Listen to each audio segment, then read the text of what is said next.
And a lot of what I see really happening is, we're getting in touch with, I think, a lot of the emotional intelligence. When I say emotional intelligence, it's about listening, opening up, having a broader perspective, and not just necessarily the direct, okay, it's one way and that's it. You're really having a profound impact on individuals, and as a leader, and as a man.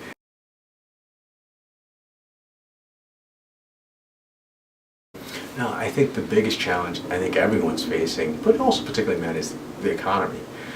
It's hit everyone hard, but I've heard stories every single day from a lot of men who are out of work in construction field, in various type jobs that they've been at for years, and trying to get the retooled skills so that they can compete in the next generation, the next workforce, so that they can continue growing. It becomes a challenge, and I think every single day we have to keep reminding ourselves of that old adage, never stop learning.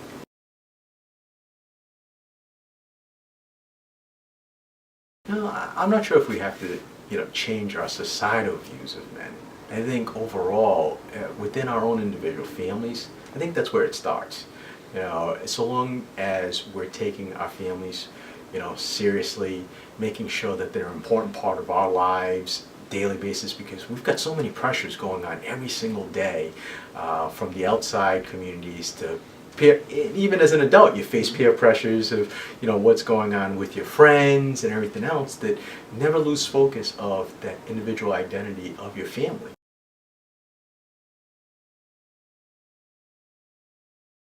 My dad. And it might be corny a lot of times, but as I grew up, I didn't have that full understanding and appreciation. I think all of us go through sometimes as kids. You go through those teenage phases where you rebel in particular, and you're like, what are you doing?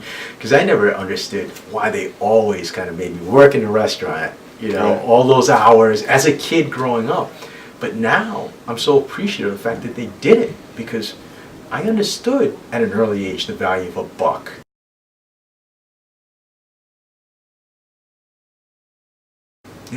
I think the biggest thing that I'd like to see my legacy is that I cared.